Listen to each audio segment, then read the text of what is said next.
बार जीवन को धारण करना और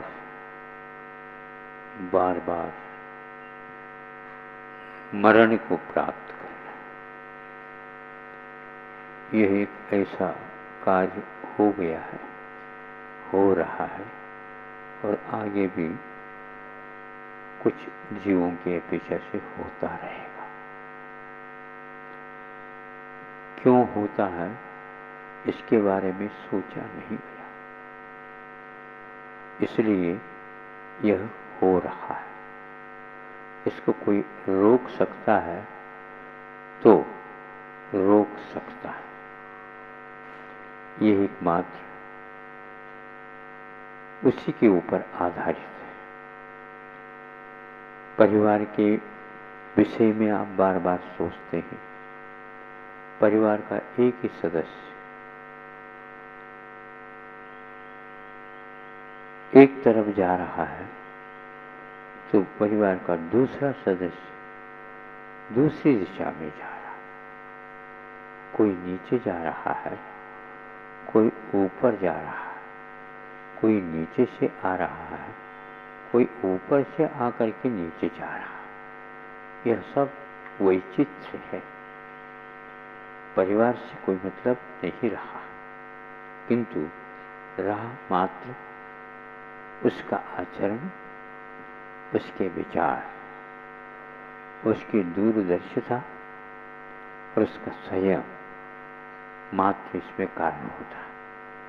फिर भी नीचे जाएगा ऊपर, ऊपर से जाएगा नीचे, यही भी एक चक्र है। आना जाना ही बंद कौन कर सकता है, यह महत्वपूर्ण बिंदु है। संस्कार जैसे हम डालते चले जाएंगे वैसा ही यह होता चला जाता है। प्राय करके आप लोग श्री जी के सामने गुरु उपासना के समय चावल का पुंज चढ़ाते हैं।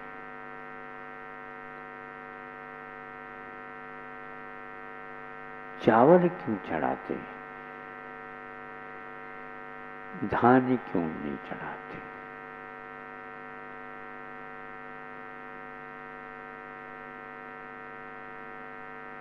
बहुत बड़ा रहस्य इसमें।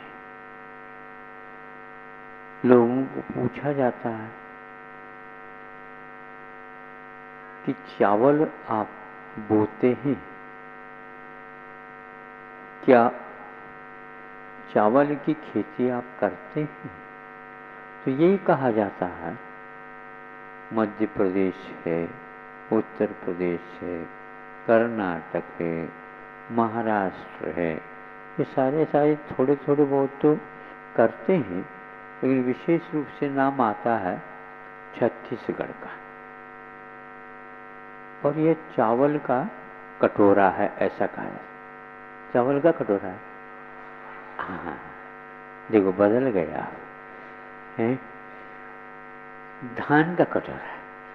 अच्छा, तो धान क्यों बोया तो जाता है धान, और फसल भी काटते हैं धान का ही, किंतु खाते हैं चावल।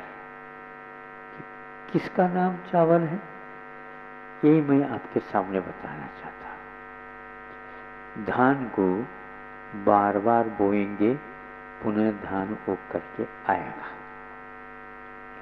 और चावल को एक बार बो करके देख लो आता है क्या, नहीं समझे? इसका अर्थ यह हुआ चावल अब जन्म से ऊपर उठ गया, अब उसका जन्म नहीं होगा। और जिसका जन्म नहीं होगा तो उसका मरण भी कथनचित नहीं होगा, पक्का है।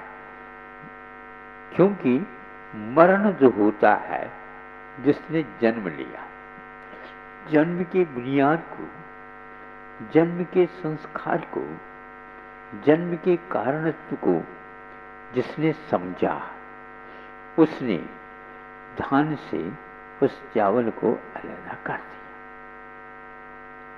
बीज के रूप में धान ही रखा जाता है।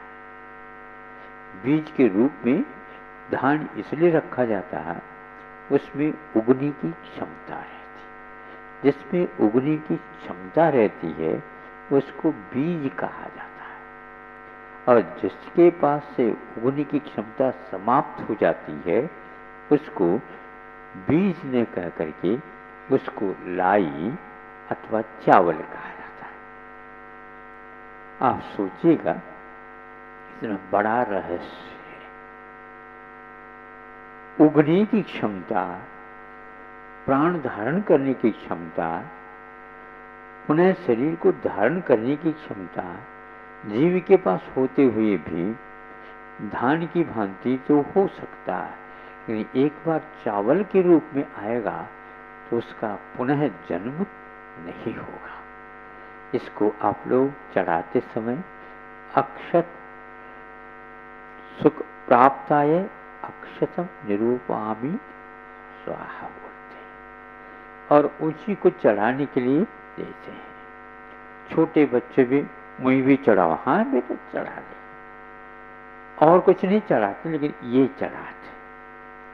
तभी से ये संस्कार उसके ऊपर डाला जा रहा कि हमारा जन्म तब होता है जब हम बीजभूत अपने भीतर कषाय आदि परिणाम रखते हैं। यदि इससे मुक्त हो जाएंगे अवश्य हम उठ सकते हैं। ऊपर उठने की बात तो आप करते हो, लेकिन नीचे गिरने की जो बात है उसको ध्यान में रखना चाहिए। उन्नत बनने की जो बात आप करते हैं, उन्नत क्यों नहीं होता? तो अवनति की ओर हमेशा दृष्टि रहती है, इसलिए तो नहीं हो पाता।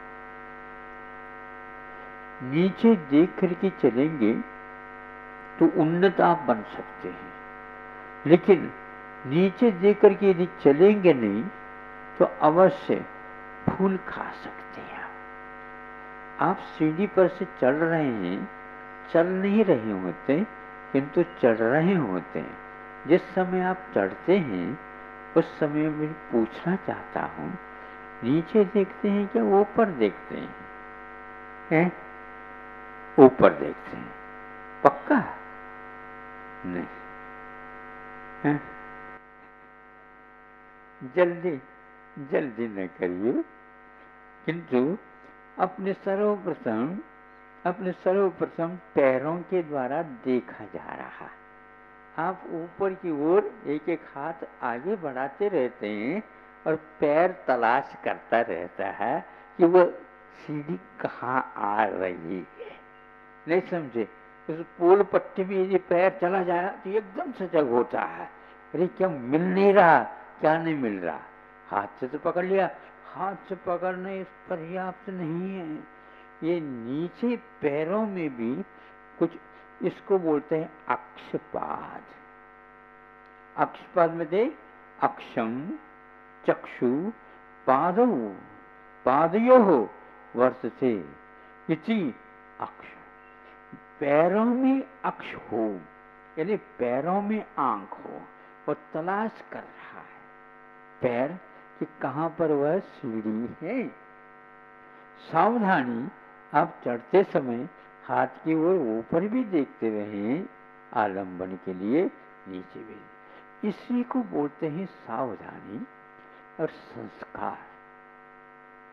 किसी एक सज्जन ने पूछा, महाराज बाकी जितने भी कल्याणक हैं उनके लिए एक एक दिन ही दिए हैं, हमें ये मालूम नहीं पड़ता।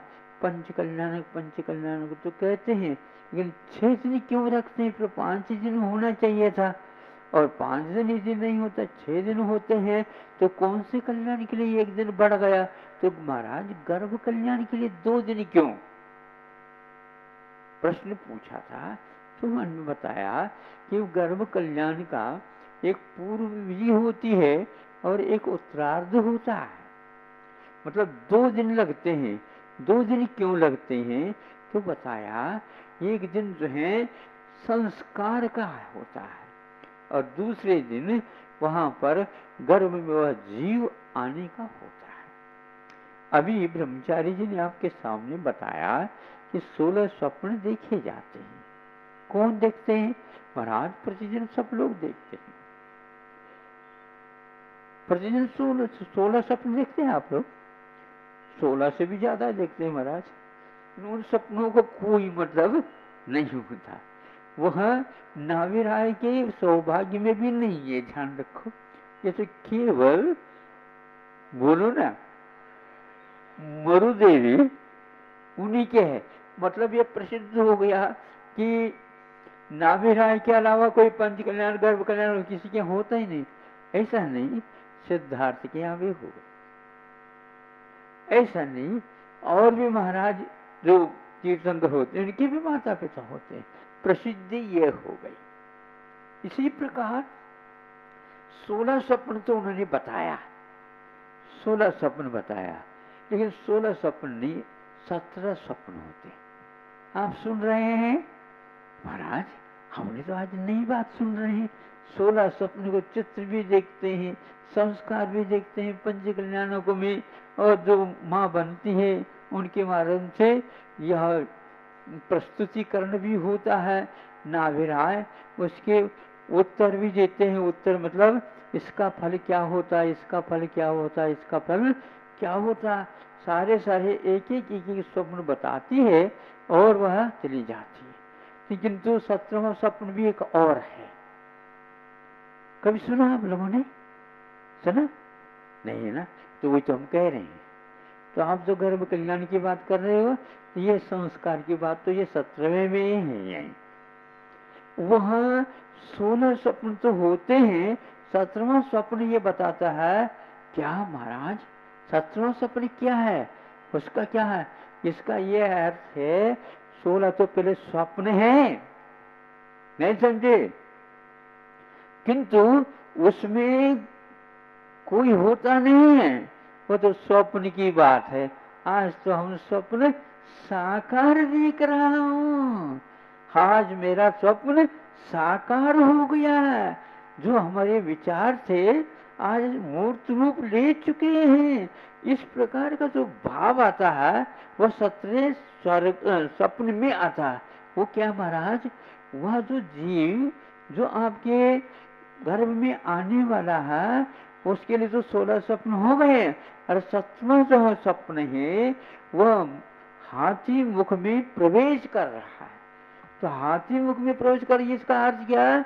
आपके गर्भ में वह जीव आ चुका, ये समझे? मतलब 16 तो स्वप्न है और 17वें स्वप्न में वह आ चुका है। तो यह संस्कार की बात है। आने से पूर्व में, यह गर्भ में आने से पूर्व में एक दिन संशोधन संस्कार आदि आदि करते हैं। हम पूछना चाहते हैं छत्तीसगढ़ वालों को कि जब कभी भी आप धान बोते हो तो सीधे ही जाकर के बोते हो, है? तो फिर टेढ़े बोते हो? टेढ़े भी नहीं, सीधी बोते हो का अर्थ ये है कुछ पूर्व भूमिका होती है क्या? नहीं। अब यहाँ तो हमने नहीं सुना है, लेकिन यहाँ के लिए भी वह लागू होता है। सुनो, क्या सुनो?